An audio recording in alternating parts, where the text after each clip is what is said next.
welcome to Meet the Candidates. The Frankfort Plant Board has given us a chance to come right in here to their studios and invite the candidates in to sit down and talk with us so we can have an opportunity to get to know them a little bit better as people and as candidates, kind of explore what they consider to be the issues of the area, the things that they might want to focus on if they're elected to the position they're seeking. I want to alert you to stay tuned for information about the Candidates Forum on April 26th. It'll be down at the hotel. So participate if you can, submit some questions if you have any, and by all means, schedule coming back to us for live election returns on May the 22nd. We'll be coming to you from the county clerk's office. We'll have those numbers for you just as soon as they're available. Now, in order to have election returns, we have to have your votes cast. And in order to cast those votes appropriately, you need to meet the candidates. So on this opportunity, we're going to be talking with Ron Faulkner. And Ron, you're running for a position as magistrate from District 2. You want to sit on fiscal court. So if you don't mind, would you tell our viewers a little bit about who you are as a person, what your function is within the community, and what struck you to take on a responsibility of this magnitude? Sure. Well, first of all, thank you for the opportunity. Someone like myself without name recognition, this is a great opportunity to let the folks see me and get to know me and let them know that I'm very approachable. I'm here to serve. A little bit about me, I grew up in Mason County. I've lived in Franklin County for 10 years. I've never run for political office. I've never held political office. Never thought I would. I'm not a politician. I can't make that clear enough. I'm not a politician, but Franklin County is my home. My wife was born and raised here. I don't plan on living anywhere else.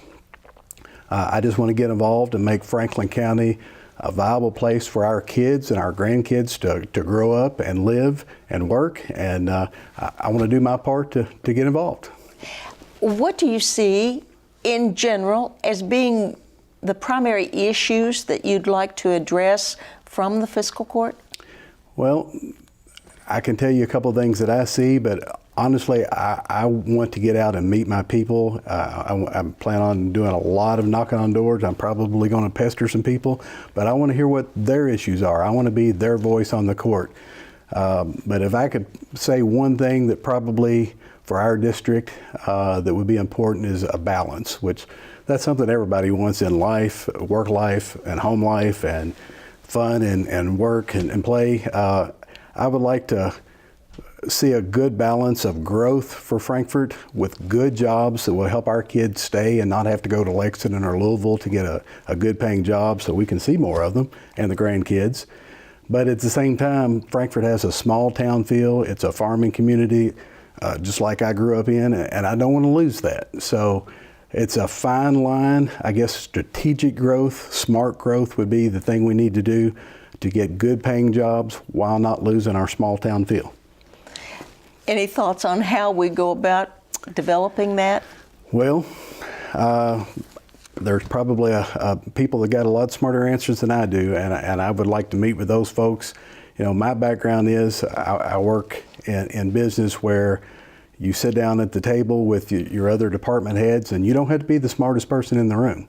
You have to have some insight, but you have to be willing to listen and draw on their ideas and offer your own and come to a consensus, and that's what I like to do.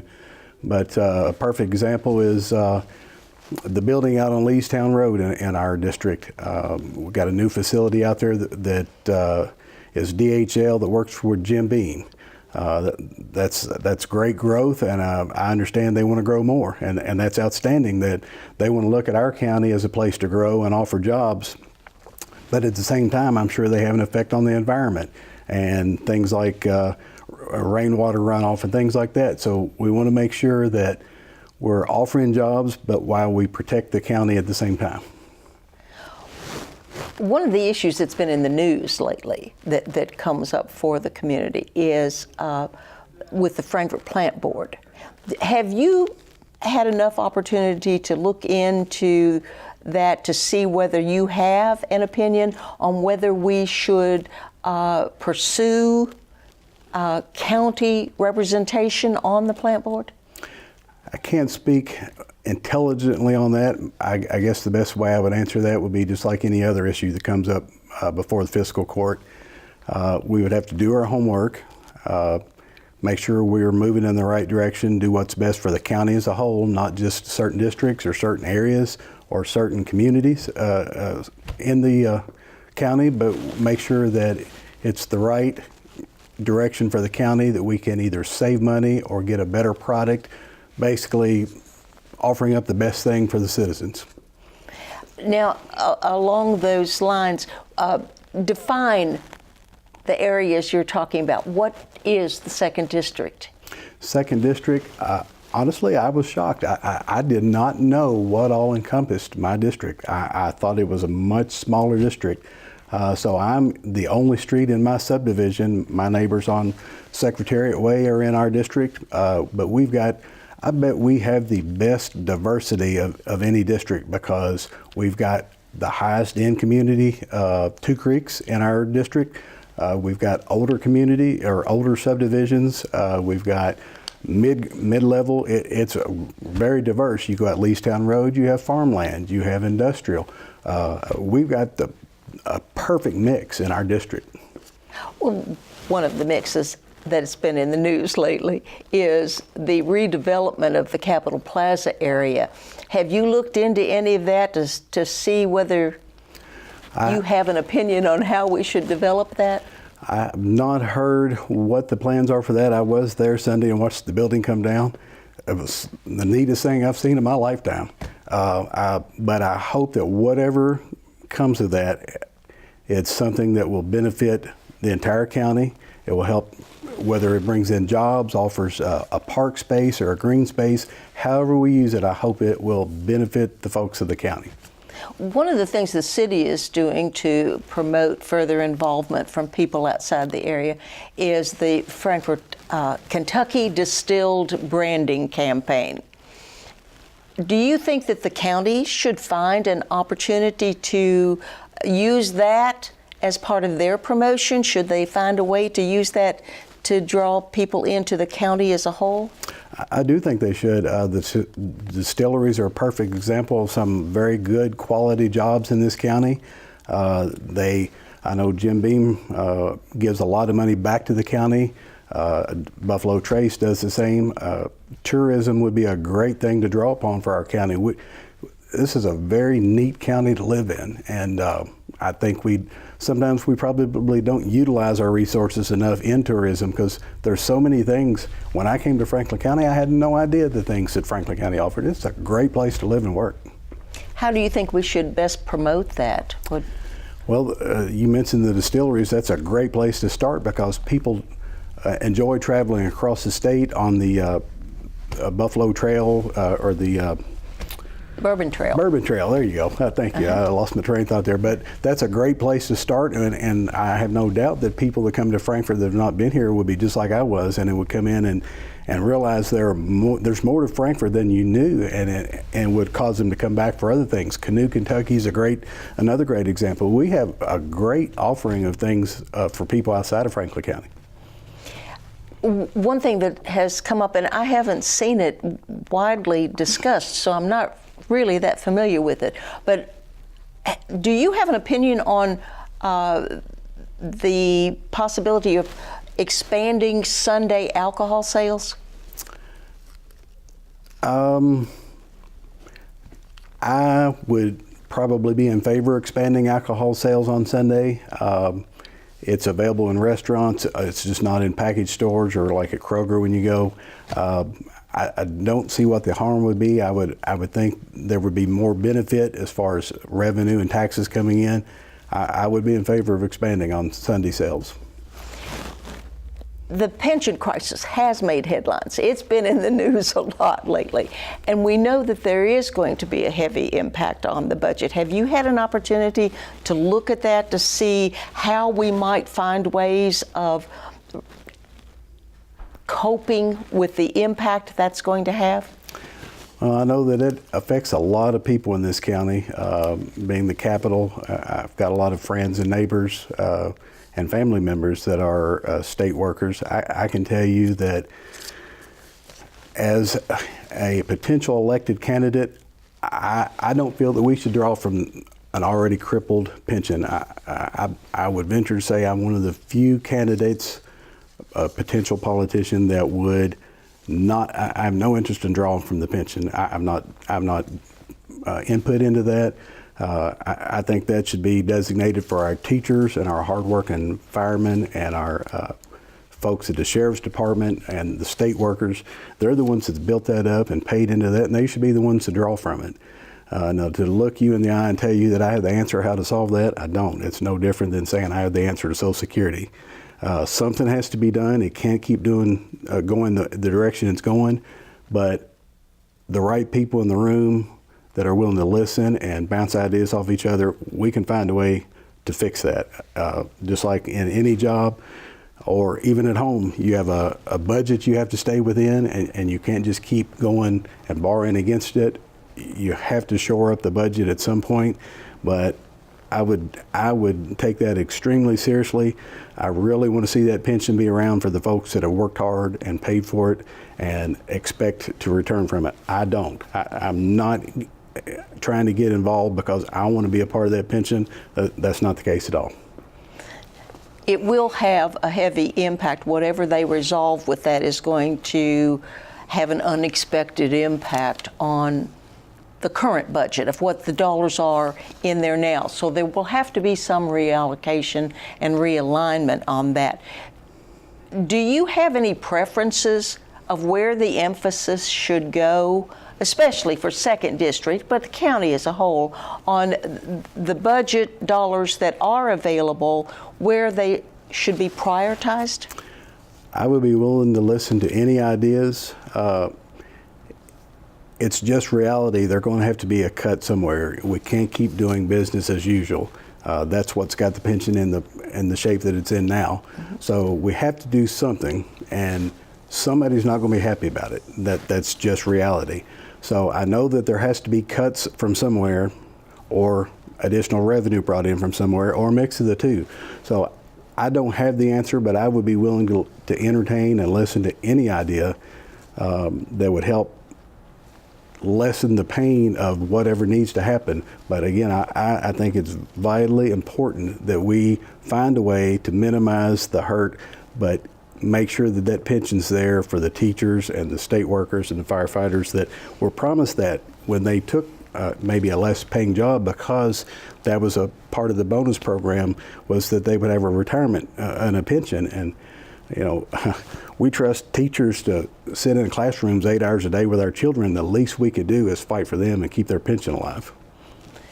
Now, in line with improving our community and making it more attractive for our own growing and developing families, as well as people coming into the community, where do you think we should look at trying to find ways of funding improvements? What improvements should be looked at as being of value to this community? One of the things I think we've done in the last few years that was a major input or a shot in the arm for the county was the water park, the swimming park out on Louisville Road. You know, one of the things that makes me unique, I had to move around with my former employer, so I moved from my hometown of Maysville to Lexington to Bowling Green to London. My next move was going to be to either Harlan or Hazard. So I've had the luxury or the opportunity to live in larger towns and smaller towns, and I've seen some things that I really liked, or I saw that worked. Seen some things that I didn't like and that didn't work. But a perfect example, I guess, would be Bowling Green. Comparing Bowling Green to like a Lexington, it has a lot of parks, it has a lot of family-oriented things, has a lot of job opportunities, but it still has a small town feel. And I hope Frankfort never loses that. This is, again, this is my home. This is where I have roots, and I don't intend on ever living anywhere else. So anything I can do to make it better, I will. Do you know of any particular things we should focus on or or any private industry we should try to contact to see if we could involve them in any of the procedures? Well, again, I guess it comes down to balance. I would like to see small business continue to grow, new small businesses open up. With the existing business that's already here, the distilleries, the things like Canoe, Kentucky, I think we have opportunities. We should have opportunities to get some new factories. I wasn't here when Leestown Road had the Fruit of the Loom underwear and Topi and all those things were booming the way they were. But we can make that happen again. If we offer the right tax incentives and things like that, we could see growth. We could see where our kids could grow up and have jobs right here in a hometown where they didn't ever have to leave. So are there other steps you think we ought to be taking? Specifically, I don't know what that would be. Again, I'd just like to see us be open to ideas. Again, I'm not so arrogant to think that I have all the ideas. If I did, I'd be running for president, not magistrate, but that will never happen. Let me say that for the record. But again, you have to be willing to sit in the room and listen to other people's ideas and maybe even entertain some that are a little bit contrary to yours. It never fails to surprise me when I go into a meeting and I'm dead set on what my answer is going to be or how I think something should go, and I'm opposed to what I've heard other people have in mind. But when I truly sit and listen and really listen and hear what they have to offer, a lot of times they can sway your opinion or make you see something in a different light. So you have to be willing to, again, reach across the table. Even if I was elected, I'm magistrate of 2nd District. That's just one district. I couldn't do anything by myself. I have to work with the other districts. I have to work with Judge Wells. I mean, together we can make things happen. So I guess I would be willing to listen to any ideas out there. As I said, this was sort of a general conversation area of getting to know you as a person and what you bring as skills and assets to a campaign for Magistrate of 2nd District. Are there some areas that I've just failed to mention? Are there things that you'd like to bring to our viewers' attention before we have to close out? The only thing I would really like to get across to two things. Again, not a politician, not looking to be a career politician, not looking to add anything on my pension. I'm not a part of the state pension, and I never will be, I'm sure. I worked hard my whole life. I started working as a bag boy when I was in high school, paid for my own way through college. I had 2 jobs when I was in college. I set out a couple of years college just to get a break, and I had a 3rd job. I've worked hard for everything that's the American way. If you want something, you work hard for it. Well, I'm going to work hard for this, and I want to work hard for the people in the 2nd District. Would you please look into this camera and tell our viewers what skills you think would be a better asset for the fiscal court than the other candidates, and why you're asking for their vote? Well, again, a fresh set of eyes for Franklin County, for politics in general. I've worked in business, both at UPS and now at Republic Services. I've had to sit in a conference room around the table with people that had ideas that I didn't necessarily agree with, but I knew that for the good of the company, or in this case, the good of the county, I have to be willing to listen. I want to hear what the residents in my district need from me and need from the county, and make sure their voice is heard at fiscal court. But then I have to be willing to listen to opposing views, to other, there's only so many resources within the county, and the 5th district's going to think that they should get it, and the 3rd district's going to think they should get it, just like I in the 2nd district think we should get it. So we have to be willing to compromise and work with one another for the good of the county. I thank you, Ron Faulkner, for coming in here and sitting down with us, giving us a chance to explore a little bit more about who you are and what you hope your candidacy to be. And I want to remind all of our viewers to stay alert for the news about the Candidates Forum, April 26th. Participate if you can. be sure and try to join us for the live election returns on May the 22nd from the county clerk's office. And again, it's essential that you cast your vote. We want to urge all of you to make sure you get down there to cast your ballot, and to cast a ballot as effectively as possible, make sure you come back here for Meet the Candidates.